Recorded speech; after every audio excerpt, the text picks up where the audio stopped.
നല്ലൊരു ബിസിനസ്സുകാരനാവാനുള്ള അല്ലെങ്കിൽ ഒരു പുതിയൊരു കമ്പനി തുടങ്ങാനുള്ള അതിന്റെ ലക്ഷണങ്ങളാണ് 4ാമത്തെ എപ്പിസോഡാണ്. ഓഫ് കോഴ്സ് ആദ്യമായിട്ട് പറയുന്നത് വെച്ചാൽ നിങ്ങളൊരു ബ്ലെയിം ഏറ്റെടുക്കാൻ റെഡിയാണോ, അല്ലെങ്കിൽ ഒരു നമ്മുടെ ഒരു കൂട്ടം നമ്മളിങ്ങനെ കൂട്ടുകാരായിട്ട് ഇങ്ങനെ നിൽക്കുന്ന സമയത്ത് ഒരു പ്രശ്നം വന്നു, എടാ നീ പേടിക്കണ്ട, അത് ആ പ്രശ്നം ഞാൻ ഏറ്റെടുത്തോളാം എന്ന് പറഞ്ഞിട്ട് ആ ഒരു പ്രശ്നം അതിൽ വരുന്ന ചീത്തപ്പേരൊക്കെ ഞാൻ നോക്കിക്കോളാം, ആ പ്രശ്നം എന്നിട്ട് ആ ഒരു ബ്ലെയിം ഏറ്റെടുത്തിട്ട് അതിന് മുന്നിട്ടിറങ്ങിയിട്ട് ആ ഒരു പ്രശ്നം തീർക്കുവാനുള്ള കെൽപ്പുള്ള ഒരാൾ നിങ്ങളുടെ കൂട്ടത്തിലുണ്ടോ, അല്ല നിങ്ങൾക്കതുണ്ടോ എന്ന് നിങ്ങളൊന്ന് ആലോചിച്ച് നോക്കാം.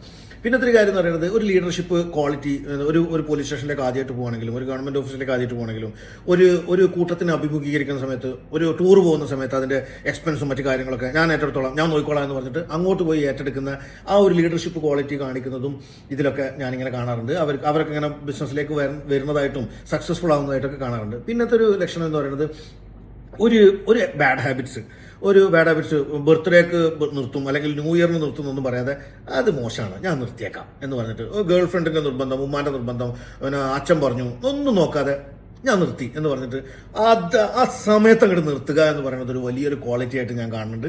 അങ്ങനത്തെ ആൾക്കാരൊക്കെ ബിസിനസ്സിൽ സക്സസ്ഫുൾ ആവുന്നതായിട്ട് ഞാനിങ്ങനെ സംസാരിക്കുമ്പോൾ കേൾക്കാറുണ്ട്.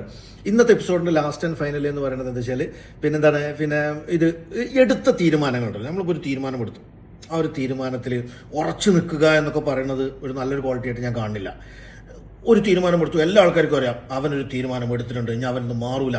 പക്ഷേ എങ്കിലും പൊതു നന്മക്ക് വേണ്ടിയിട്ട്, മറ്റുള്ളവർക്ക് വേണ്ടിയിട്ട് ഞാനെടുത്ത തീരുമാനമാണെങ്കിലും ഞാൻ തന്ന പ്രോമിസ് ആണെങ്കിലും ആ പ്രോമിസ് എല്ലാവരുടെയും തീരുമാനത്തിന്, എല്ലാവരുടെയും നന്മക്ക് അതിൽ നിന്ന് കുറച്ചൊന്ന് മാറിക്കൊടുക്കുക, എന്നിട്ട് സ്വയം സന്തോഷിക്കുക. യെസ്, ഞാൻ ആ തീരുമാനം എൻ്റെ തീരുമാനമാണെങ്കിൽ പോലും പക്ഷേ ഞാനത് മാറിയത് ഇന്ന കാര്യത്തിന് വേണ്ടിയിട്ടാണ് എന്ന് ബാക്കിയുള്ളവരൊക്കെ കുറ്റം പറഞ്ഞു കഴിഞ്ഞാലും സ്വയം ഒരു ആത്മസംതൃപ്തി അടയുന്ന ചില ആൾക്കാരുണ്ട്.